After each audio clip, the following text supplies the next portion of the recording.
अपने कई मुसलमान इंटेलेक्चुअल्स दोस्तों से सवाल करता हूं कि सब कुछ मिलता है मगर आप बलि क्यों देते हैं, आप वध क्यों करते हैं। तो उन्होंने कहा कि ये चीजें मुसलमानों को इस्तेमाल के लिए दी गई है। मैं इस पे क्लियरिफिकेशन चाहूंगा, आपका क्लियरिफिकेशन चाहूंगा। मैं इस सवाल का जवाब चाहूंगा आपसे। तक इस्लाम से मेरा ताल्लुक है और इस्लाम की मुझे जो तालीम है और जानकारी है उनके अनुसार बेगुनाहों का कत्ल इस्लाम में भी वर्जित है। इस्लाम कहीं भी किसी भी सूरत में बेगुनाहों को कत्ल करने की इजाजत नहीं देता।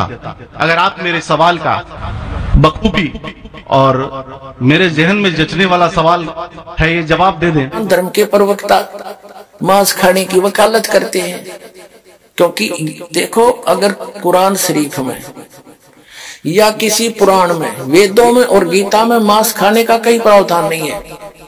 यदि किसी पुराण में और यदि किसी कुरान में और यदि फिर बाइबल में इससे आगे जहां परमात्मा ने उस अल्लाह अकबर ने समर्थ भगवान ने 6 दिन में सृष्टि रची, 7वें दिन वो तो तख्त पर बैठ कर जाके विधान बता के कि किसी ने भी मांस नहीं खाना है, ये खाने की वस्तुएं तुम्हें हलाल है, बाकी सब हराम है।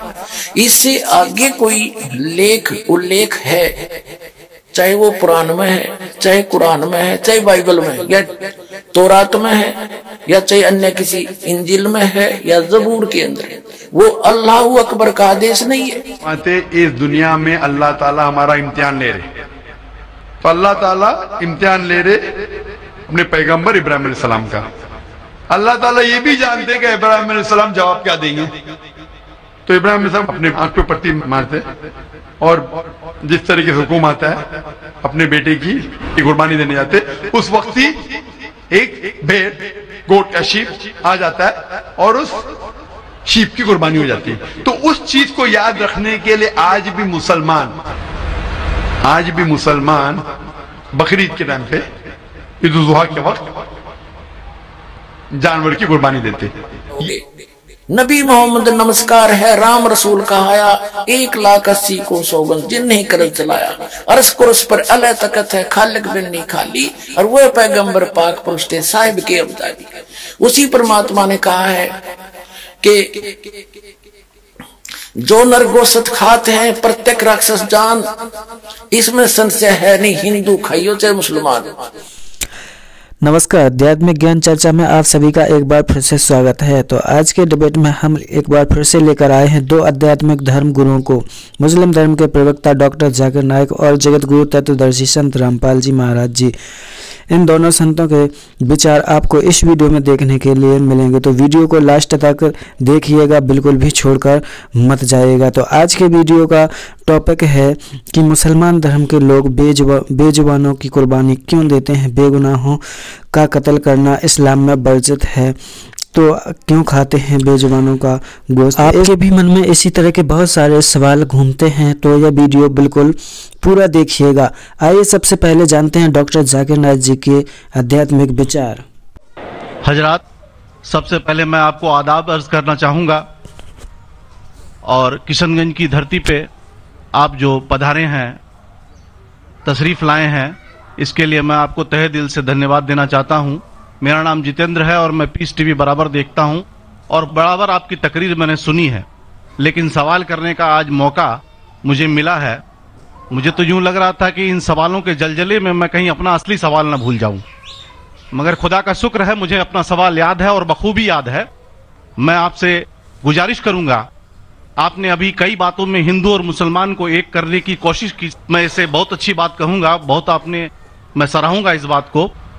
लेकिन मेरा एक सवाल है, जहनी सवाल है ये कि मैं जैन हूं, वैसे broadly we are Hindu, so there is a question कि हम हिंदुओं में किसी को परेशान करना या किसी की हत्या करना मने गलत कहा गया है, ये मजहब इसकी इजाजत नहीं देता।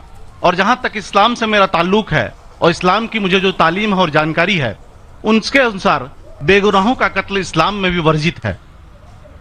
इस्लाम कहीं भी किसी भी सूरत में बेगुनाहों को कत्ल करने की इजाजत नहीं देता। अगर आप मेरे सवाल का बखूबी और मेरे जहन में जचने वाला सवाल है ये जवाब दे दें, तो मैं भी आपका मुरीद बन जाऊंगा। यूं तो मुरीद हुई, लेकिन फिर मुरीद बन जाऊंगा कि इंसानों को सबसे ऊंची श्रेणी में रखा गया है, जहां तक मैं जानता हूं। और मैं जब करीब अपने कई मुसलमान इंटेलेक्चुअल्स दोस्तों से सवाल करता हूं कि सब कुछ मिलता है, मगर आप बलि क्यों देते हैं, आप वध क्यों करते हैं, तो उन्होंने कहा कि ये चीजें मुसलमानों को इस्तेमाल के लिए दी गई है। मैं इस पे क्लियरिफिकेशन चाहूंगा साहब का, आपका क्लियरिफिकेशन चाहूंगा। मैं इस सवाल का जवाब चाहूंगा आपसे। वालेकुम अस्सलाम भाई साहब, आप पे सलामती हो। वैसे में सवाल किया है कि वो पीस टीवी माशाल्लाह काफी वक्त से देख रहे, और वो कहते हैं कि हर मजहब में कहा गया है कि कत्ल करना, इंसान की जान लेना गलत है, हराम है। हिंदू मजहब में कहा गया है और इस्लाम में भी, जैसे उनकी जानकारी सही है, कि बेगुनाह का कत्ल करना हराम है। ये पूछते हैं कि बलि कहां तक सही है। बलि का मतलब मैं आपसे पूछना चाहता हूं कि आप ये पूछना चाहते, मतलब जैसे हम लोग कुर्बानी के टाइम में, मेरा यही सवाल है, जाती सवाल यही है मेरा। अगर इस सवाल का जवाब देंगे तो मैं तो आपका मुरीद हूं, लेकिन फिर से और पक्का मुरीद बन जाऊंगा। भाई साहब ने कहा कि आप लोग कुर्बानी क्यों देते हैं, और ये कुर्बानी का जो सवाल है कि हम ईद उल जुहा, बकरी ईद में कुर्बानी क्यों देते। कुरान मजीद में अल्लाह ताला फरमाते हैं सूरह हज में सूरह नंबर 22 में कि ना ही गोश्त ना ही खून अल्लाह को जाता है। अल्लाह को ना खून की जरूरत ना गोश्त की जरूरत। ये कुर्बानी के वक्त अल्लाह को खून नहीं जाता ना गोश्त जाता है। लेकिन तकवा, आपकी पायटी, आपकी परहेजगारी अल्लाह को पसंद है। आप अगर देखेंगे कि ईद उल जुहा के बारे में क्यों हम कुर्बानी करते हैं, और वाकया जानेंगे इब्राहिम अलैहिस्सलाम का, कि इब्राहिम अलैहिस्सलाम को अल्लाह सुब्हाना व तआला ने, उस वक्त बुत परस्ती बहुत आम थी, बुत परस्ती बहुत आम थी, और कुर्बानी इंसानों की बहुत आम थी, और हिंदुस्तान में भी आम है। आज भी हिंदुस्तान में कई दीगर मज़ाहिब में लड़कियों की कुर्बानी दी जाती है, बच्चों की बलि दी जाती है।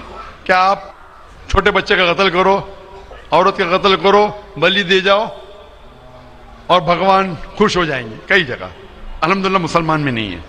तो उस वक्त इब्राहिम अलैहिस्सलाम को अल्लाह ने पूछा कि आपको सबसे ज्यादा अजीज इस दुनिया में क्या चीज है, तो उन्होंने कहा कि मेरा बेटा।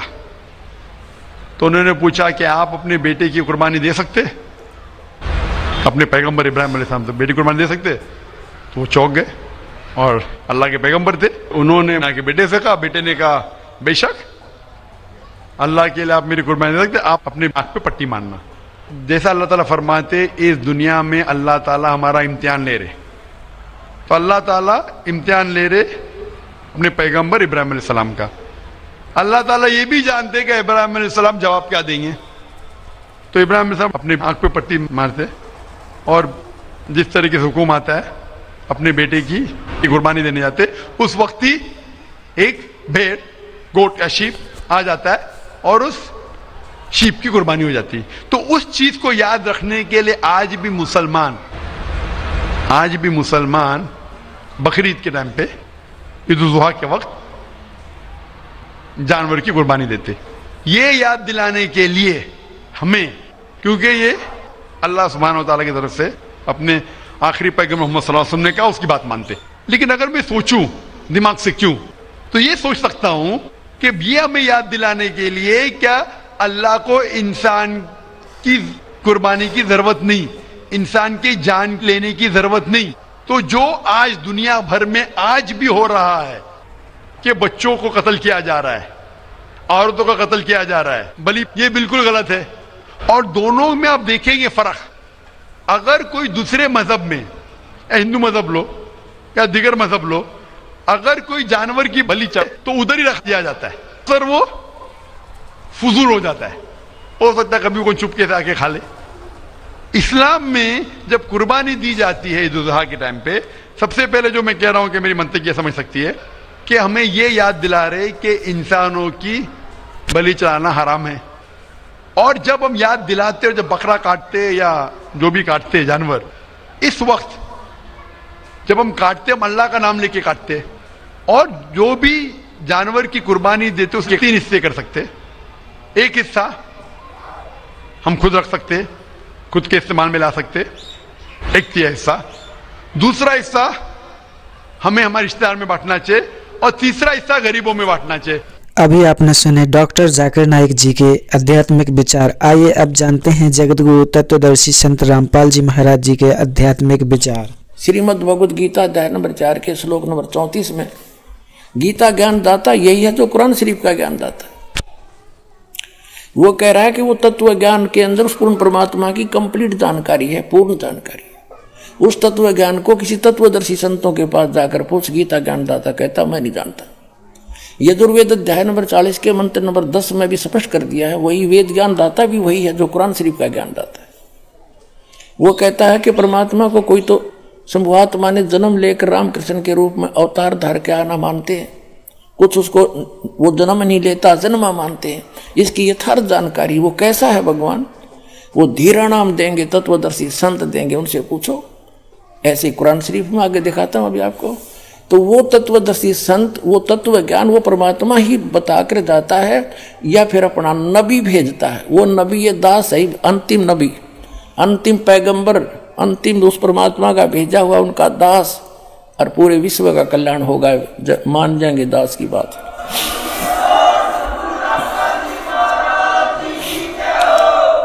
कुरान शरीफ का ज्ञान दाता अपने पैगंबर हजरत मोहम्मद को कह रहा है और किसी अन्य अल्लाह अकबर अपने से अन्य खुदा की, अन्य अल्लाह की जानकारी दे रहा है। देखिए अब हम यहां तक पढ़ चुके हैं कुरान शरीफ सूरत फुरकानी 25 और हम आयत नंबर यहां पर आगे हैं। अब हम आयत नंबर 58 पढ़ रहे हैं, 57 पढ़ ली। और ए पैगंबर उस जिंदा जो तुझे जिंदा रूप में मिला था, इन्हें चैतन्य अर्थ कर दिया, उस जिंदा पर भरोसा रखो जो कभी मरने वाला नहीं, यानी अविनाशी है, और तारीफ के साथ उसकी पाकी बयान करते रहो। यानी कुरान शरीफ के ज्ञानदाता से अन्य है जो परमात्मा, उसकी पाकी बयान करने के लिए कुरान शरीफ का ज्ञानदाता कह रहा है हजरत मोहम्मद को। और अपने बंदों के गुनाहों से वह काफ़ी खबरदार है। ये तो वो खबरदार यानी खूब जानता है तुम्हारे सबको जो जैसा करता है। और ये वही है जिसने 58 पढ़ दी, 59 आयत है, जिसने आसमानों और जमीन और जो कुछ उनके बीच में है सबको 6 दिन में पैदा किया, फिर तख्त पर जा बिराजा, तख्त पर जा बैठा। वह अल्लाह बड़ा, वो अल्लाह अकबर है, वो अल्लाह कबीर है, वो अल्लाह बड़ा है, रहमान है, दयालु है। तो उसकी खबर किसी बाखबर यानी इल्म वाले से, तत्वदर्शी संत से पूछ देखो। कुरान शरीफ का ज्ञानदाता यहां इसने स्पष्ट कर दिया है कि मैं नहीं जानता उस अल्लाह अकबर बड़े भगवान, उस महान परमात्मा की, कंप्लीट गॉड की, ग्रेट गॉड की जानकारी मुझे नहीं है। वो तत्वदर्शी संत से पूछ लो। इससे कुरान शरीफ का सारा ज्ञान समझ में आ जाता है कि जो इसने अपने सत्र का ज्ञान दिया है उसमें चाहे इसने मांस खाना लिख रखा हो, चाहे कुछ भी खाना बता दिया हो, ये अल्लाह अकबर का आदेश नहीं है, ये तो कुरान शरीफ के ज्ञानदाता का आदेश है। इसका पालन करने से परमात्मा का, अल्लाह अकबर का विधान टूटता है, क्योंकि उस अल्लाह अकबर ने तौरेत नामक पुस्तक के उत्पत्ति ग्रंथ में स्पष्ट कर दिया, 6 दिन में जिसने सृष्टि रची उसमें आदेश दे दिया है कि कोई भी प्राणी, ना मनुष्य ना अन्य प्राणी, जैसे पृथ्वी पर रेंगने वाले चौपाए पशु, जलचर, हवा में उड़ने वाले, ये कोई मांस नहीं खाएगा। थोड़ी सी झलक दिखाता हूँ। पुण्यात्माओं, ये तत्व ज्ञानहीन प्राणी आपको विचलित कर देंगे कि बाइबल में तो मिलावट है, और ये भी कहते हैं फिर वो कि हम तो इन 4 पुस्तकों पर ईमान रखते हैं, 4 होली बुक पे, तौरात, जबूर, इंजिल और कुरान। तो पहले आपको वो आसमानी किताब तौरात से दिखाएंगे सृष्टि उत्पत्ति। ये देखिएगा, ये आसमानी किताबें ये इकट्ठी जल्द की गई है, तौरेत, जबूर, इंजिल। अब देखिएगा,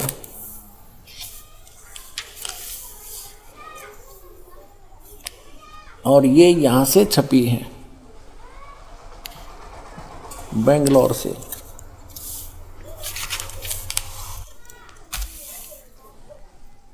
ये आसमानी किताब तौरत, जबूर, इंजिल, उर्दू स्क्रिप्ट्स, ये यहां से, ये देखो, copyright notice, published by BSI 206 Mahatma Gandhi road, Bangalore से, प्रिंटर्स प्राइवेट लिमिटेड, बेंगलोर 94 की। ये 3 किताबें हैं, ये अलग अलग, और कुरान शरीफ अलग है, इनसे न्यारी है। इसमें अब हम तौरेत के अंदर दिखाते हैं, इसमें उत्पत्ति, पैदाइश दिखाते हैं। ये देखो, ये है पैदाइश 1:1:24, प्रश्न नंबर 2 पे। यहाँ है खिलकत का जिक्र। खिलकत, खुदा ने इत्बिदा और जमीन और आसमान को पैदा किया। जमीन वीरान और सुनसान थी, गौरवों के ऊपर अंधेरा था। ऐसे ये पहला दिन हुआ, सांझ हुई, शाम हुई, सुबह हुई। पहला दिन हुआ, शाम हुई, सुबह हुई, दूसरा दिन। दो रचना करते हैं हम, अपने स्थान, अपने उस पर आएंगे। ये फिर चौथा दिन हुआ, ये दूसरा दिन हुआ, ये तीसरा दिन हुआ, और फिर ये चौथा दिन हुआ, और फिर ये 5वां दिन हुआ। अब हम छठे दिन पर आते हैं। ये तीसरा पृष्ठ है, ये तौरेत का। अब 26 में कहा कि फिर खुदा ने कहा हम इंसान को, यानी 5 दिन में जो सृष्टि रची वो कर दी। छठे दिन फिर खुदा ने कहा कि हम इंसान को अपनी सूरत पर अपनी सभी की मानिद बनाएं, और वे समुद्र की मछलियों और आसमान के परिंदों और चौपायों और तमाम जमीन पर और सब जानवरों पर जो जमीन पर रेंगते हैं इख्तियार रखे। उनसे समझदार हो। खाना नहीं लिखा है इसमें, आगे देखो। और खुदा ने इंसान को अपनी सूरत पर पैदा किया, अपने जैसा उत्पन्न किया, जैसा खुदा है। मनुष्य भी, खुदा भी मनुष्य जैसा हुआ। खुदा की सूरत पर उसको पैदा किया, नर और नारी करके उसने उनको पैदा किया। और खुदा ने उनको बरकत दी और कहा फूलो और बढ़ो और जमीन में मासूर हो, महकूम करो, और समुद्र की मछलियों और हवा के परिंदों और कुल जानवरों पर जो जमीन पर रेंगते हैं इख्तियार रखो। आगे लिखा कि और खुदा ने कहा कि देखो मैं तमाम रूए जमीन की कुल बीजदार सब्जी और हर दरख्त जिसमें उसका बीजदार फल हो तुमको देता हूँ। ये तुम्हारे खाने को हैं, और जमीन के कुल जानवरों के लिए, हवा के कुल परिंदों के लिए, और उन सब के लिए जो जमीन पर रेंगने वाले हैं, जिनमें जिंदगी का दम है, कुल हरी बूटियां खाने को देता हूं। और ऐसा ही हो गया। अपना आत्मा स्पष्ट कर दिया कि न तो किसी पशु को, न पक्षी को, न जलचर को, न मनुष्य को उस अल्लाह ताला का आदेश नहीं है मांस खाने का। हमने स्पष्ट कर दिया कि ये हरी सब्जी घास फूस दे रखा है तुम्हारे को। और फिर आगे देखो, और ऐसा ही होगा। और खुदा ने सब पर जो उसने बनाया था नजर की और देखा तो बहुत अच्छा है। और शाम हुई, सुबह हुई, और फिर छठा दिन हो गया। फिर उसके बाद आसमान और जमीन उनके कुल लश्कर का बनाना खत्म हुआ, और खुदा ने अपने काम को जिसे वो करता था 7वें दिन पूरा खत्म किया, और अपने सारे काम से जिसे वो कर रहा था 7वें दिन फारिग हुआ। और खुदा ने 7वें दिन को बरकत दी और उसे मुकद्दस ठहराया, क्योंकि उसमें खुदा सारी कायनात से जिसे उसने पैदा किया, बनाया और फारिग हुआ। अब इसको पवित्र बाइबल में दिखाता हूँ एज इट इज, ना तो ये आपको बरगला देंगे आपको, ये नकली अटपट करने वाले मारे सट्टे ने हो गए। हमने बहुत अच्छी तरह तालमे इल्म हूँ मैं, ये कहते हैं जो इनके पढ़ने वाले विद्वान, और का पता नहीं इनको। ये देखिएगा, ये पवित्र बाइबल है, संपूर्ण जीवन अध्ययन बाइबल। ये कहाँ से छपा ये देख लीजिएगा। ये देखिएगा, general editor Donald C Stamps MDV। Associate editor ये जे जवाली, Wesley Adams PhD, life publishers international, Springfield, Missouri, USA, printed in India. अब ये वही है सारा कुछ, और ये सारा दिखा दूं, पढ़ लो तुम। अब इसके हम इस पे आते हैं उत्पत्ति पर। देखिएगा, ये उत्पत्ति जिसको अंग्रेजी में इन्होंने कहा है जेनेसिस, जेनेसिस 1 प्रश्न नंबर 4 पे। आदि में यानी प्रारंभ में परमेश्वर ने आकाश और पृथ्वी की सृष्टि की। पृथ्वी बेडौल और सुनसान पड़ी थी, यह इस पर पहला दिन हुआ। फिर परमेश्वर ने जो कहा, जल के बीच एक ऐसा अंतर हो कि जल 2 भाग हो जाए। सारा कुछ क्या, सांझ हुई, भोर हुई, फिर दूसरा दिन हो गया। फिर सांझ हुई, भोर हुई, तीसरा दिन हो गया। हमने अपने मतलब की बात लेनी, ये चौथा दिन हो गया। सांझ हुई, भोर हुई, फिर चौथा दिन हो गया। अब हम ये 5वां दिन हो गया। प्रश्न नंबर 5 पर आ गए हम। ये सांझ हुई, भोर हुई, 5वां दिन हो गया। अब छठे दिन ये आ गया, छठा दिन। ये छठे दिन में चल पड़ा। इस प्रकार परमेश्वर ने पृथ्वी की जाति जाति के वन पशुओं को और जाति जाति घरेलू पशुओं और जाति जाति की भूमि पर सब रेंगने वाले जंतुओं को बना, और परमेश्वर ने देखा अच्छा है।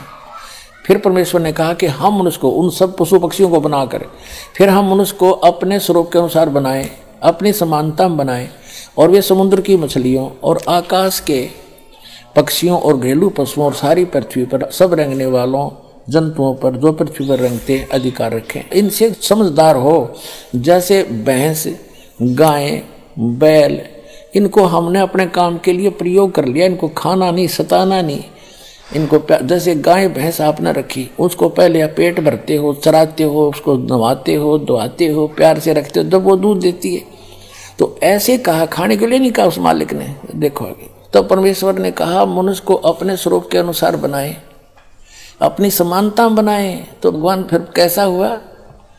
फिर परमेश्वर ने कहा हम मनुष्य को अपने स्वरूप के अनुसार बनाए, अपनी समानता बनाए, और वो समुद्र की मछलियों और आकाश के पक्षियों और घरेलू पशुओं और सारी पृथ्वी पर रेंगने वाले जंतुओं पर जो पृथ्वी पर रेंगते अधिकार रखे। आगे देखो, तब परमेश्वर ने मनुष्य को अपने स्वरूप के अनुसार उत्पन्न किया।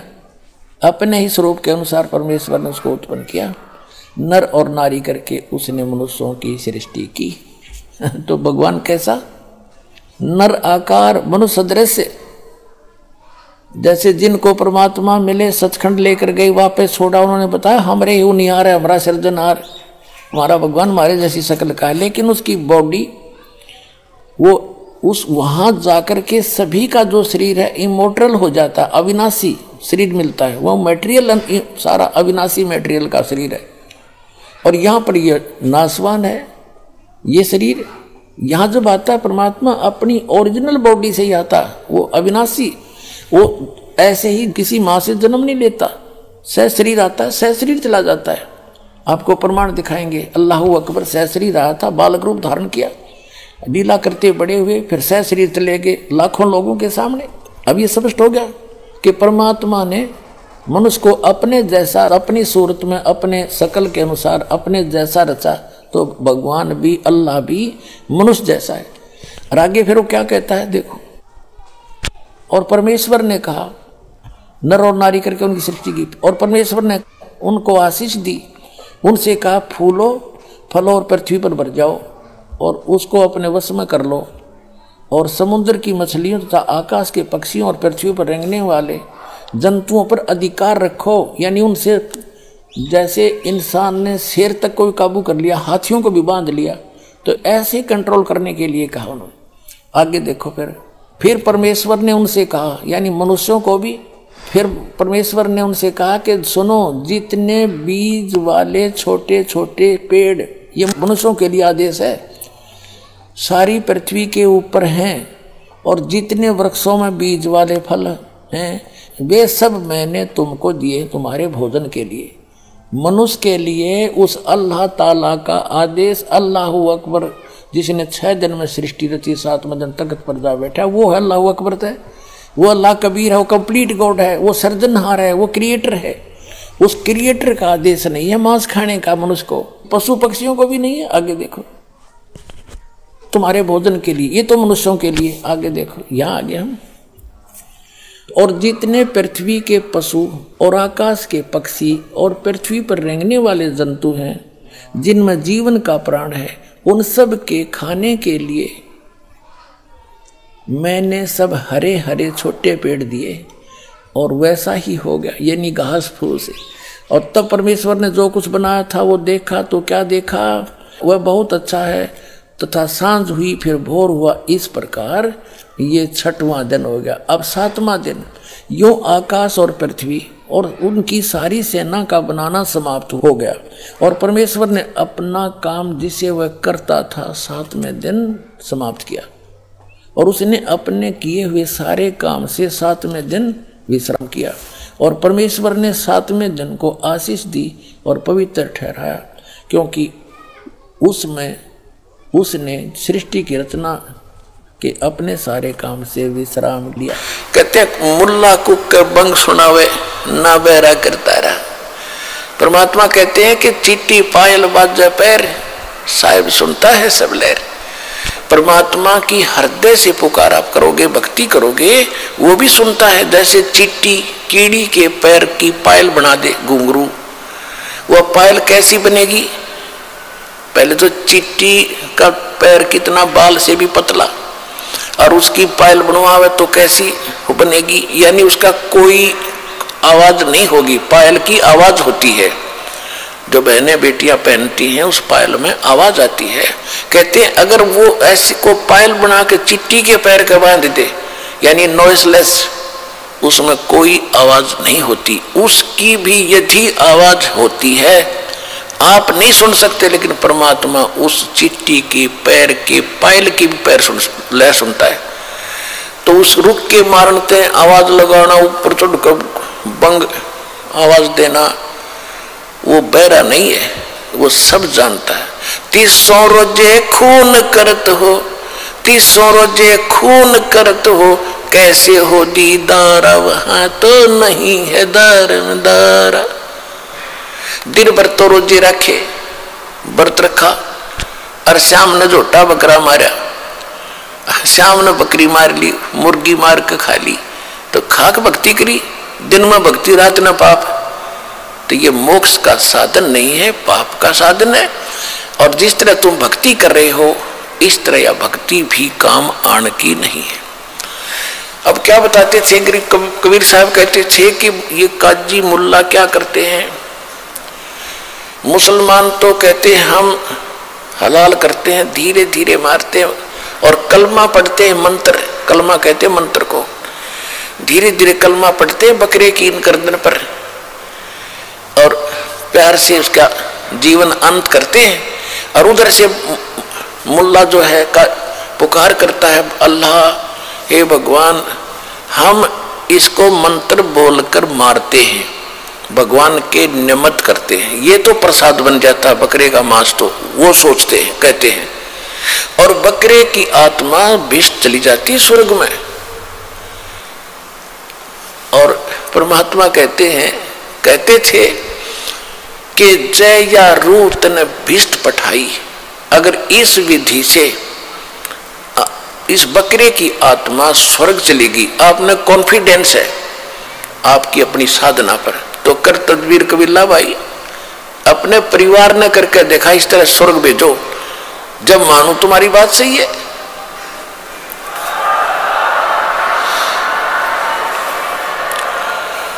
पुण्यात्माओं, स्वर्ग के लिए तो हम पच रहे हैं।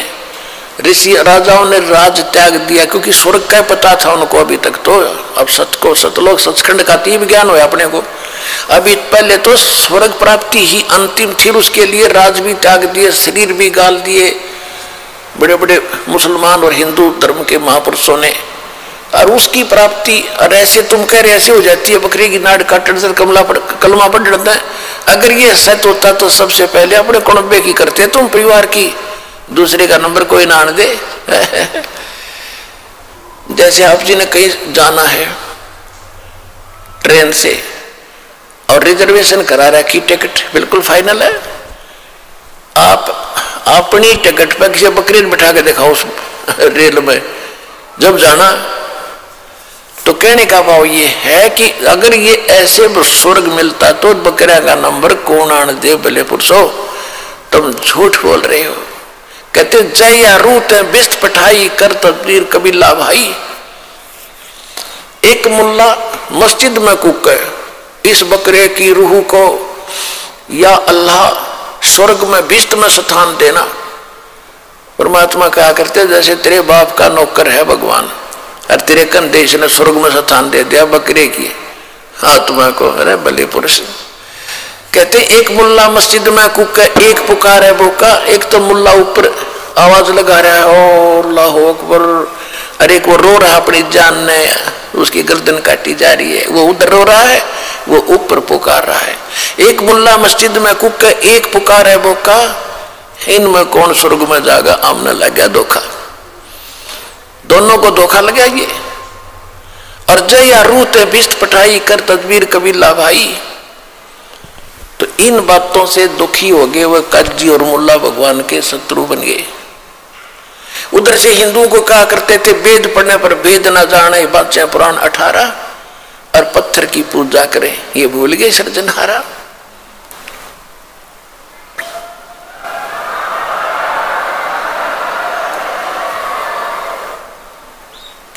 कहते जाको तो तुम मुक्ति कह तो ये है कच्चे 12। पहले शतरंज का खेल होता था, उसमें पक्के 12 और कच्चे 12। कच्चे 12 तो यूजलेस होते थे, जब जीख्या हुआ बोला करता कच्चे 12, उसका कोई बेनिफिट उस खेल में उसको नहीं मिलता था। तो यहां कहते हैं कि तुम जो साधना करे तो कच्चे 12 हैं, यानी यूजलेस है ये साधना।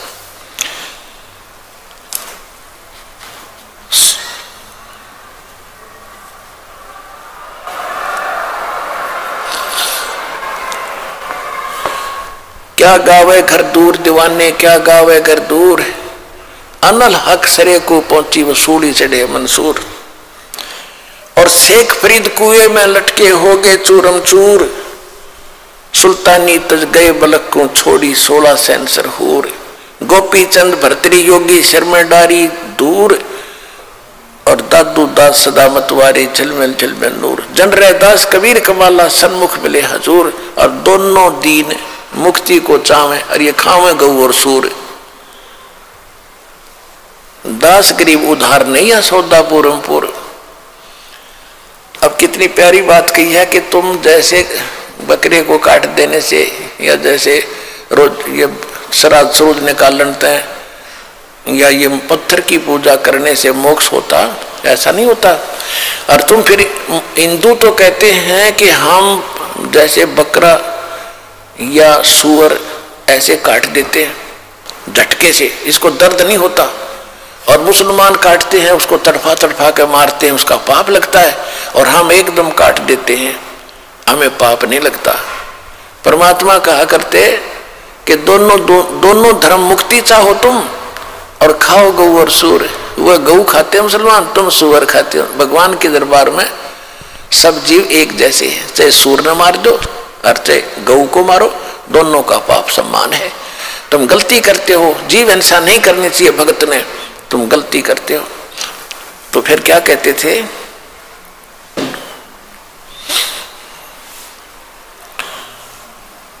कि दोनों धर्म तक मुक्ति चाहो और खाओ गऊ और सूर।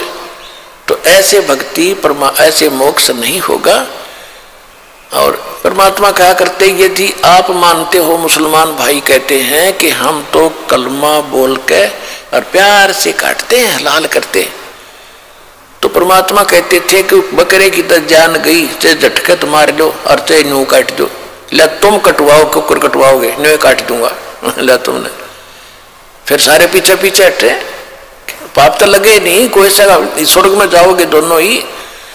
तो अपना नंबर आता है ना जब दर्द होता है इंसान को। तो परमात्मा हमें इस प्रकार समझाया करते थे और फिर ज्ञान समझाते थे।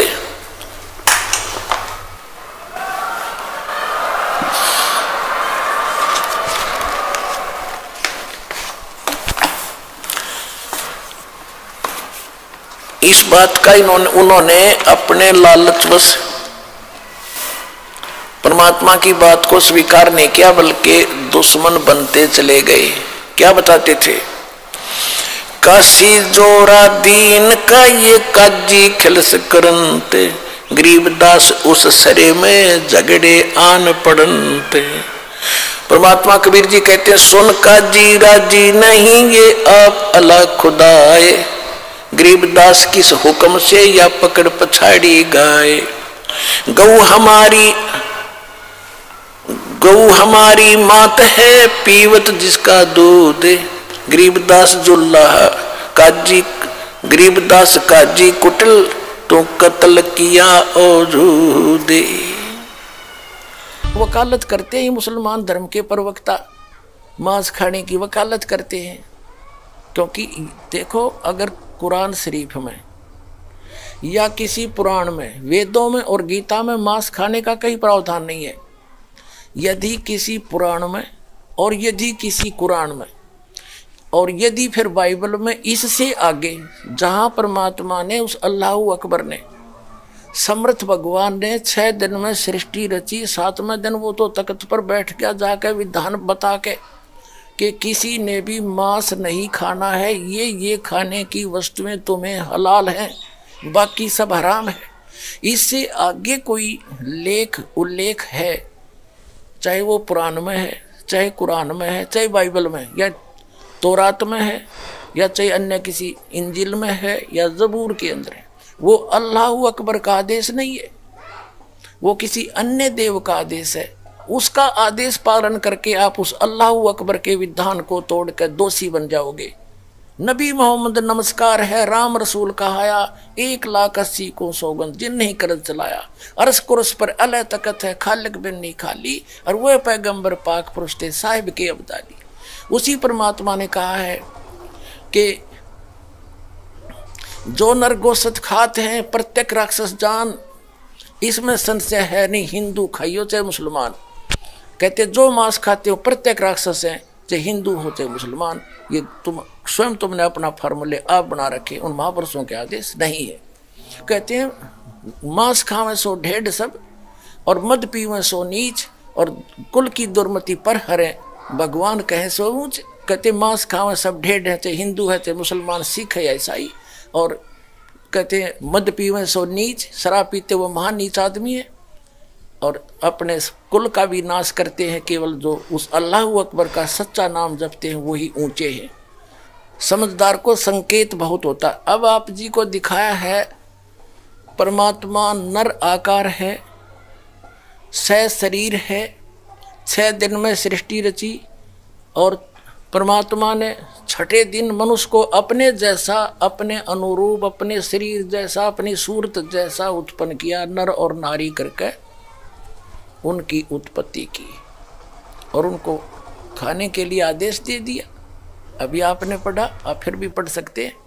और आगे फिर वो क्या कहता है देखो, और परमेश्वर ने कहा, नर और नारी करके उनकी सृष्टि की, और परमेश्वर ने उनको आशीष दी, उनसे कहा फूलो फलो और पृथ्वी पर भर जाओ, और उसको अपने वश में कर लो, और समुद्र की मछलियों तथा आकाश के पक्षियों और पृथ्वी पर रेंगने वाले जंतुओं पर अधिकार रखो। यानी उनसे, जैसे इंसान ने शेर तक को भी काबू कर लिया, हाथियों को भी बांध लिया, तो इस ऐसे कंट्रोल करने के लिए कहा उन्होंने।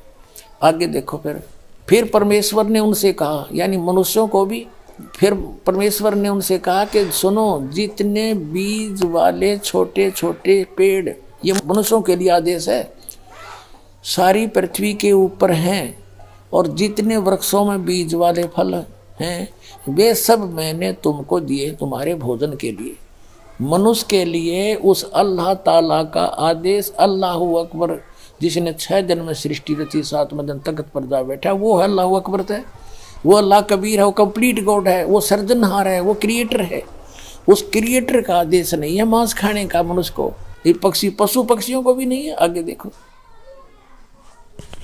तुम्हारे भोजन के लिए, ये तो मनुष्यों के लिए। आगे देखो, यहाँ आगे हम, और जितने पृथ्वी के पशु और आकाश के पक्षी और पृथ्वी पर रेंगने वाले जंतु हैं, जिनमें जीवन का प्राण है, उन सब के खाने के लिए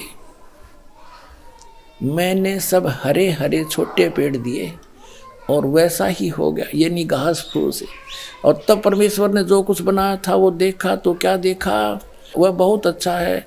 तथा सांझ हुई फिर भोर हुआ, इस प्रकार ये 6वां दिन हो गया। अब 7वां दिन यूं आकाश और पृथ्वी और उनकी सारी सेना का बनाना समाप्त हो गया। और परमेश्वर ने अपना काम जिसे वह करता था 7वें दिन समाप्त किया। और उसने अपने किए हुए सारे काम से 7वें दिन विश्राम किया। और परमेश्वर ने 7वें दिन को आशीष दी और पवित्र ठहराया, क्योंकि उसमें उसने सृष्टि की रचना के अपने सारे काम से विश्राम लिया। ठीक, अपने आत्माओं, जो क्रिएटर है, जो सबका रचनहार है, जो अल्लाहु अकबर है, जो सुप्रीम गॉड है, उसने 6 दिन में सृष्टि रची, 7वें दिन तख्त पर जा बैठे। उसी के विषय में कुरान शरीफ में स्पष्ट किया है कि ये वही है। कुरान शरीफ का ज्ञानदाता कह रहा है ये वही अल्लाहु अकबर है जिसने 6 दिन में सृष्टि रची, 7वें दिन तख्त पर जा बैठा। उसकी खबर किसी बाखबर से पूछ लो, वो तो 7वें दिन सारी रचना रच के चला गया। उसके बाद इस काल के अंतर्गत आ गया बागडोर, और इसने फिर अपने 3 पुत्रों को ड्यूटी दे रखी है। इस काल भगवान ने भी अपने 3 पुत्रों को, ब्रह्मा विष्णु महेश को ड्यूटी दे रखी आंखें संभालन की, तो वो आगे ही ने बागडोर संभाल ली। दर्शकों, उम्मीद करता हूं आपके इस डिबेट से सारे सवालों के जवाब मिल गए होंगे। तो जल्द मिलेंगे अगले वीडियो में, तब तक के लिए धन्यवाद। और दर्शकों, यदि आपके मन में कोई डाउट है तो कमेंट करके जरूर बताइएगा। किसके विचार आपको अच्छे लगे ये भी कमेंट करके जरूर बताइएगा। धन्यवाद।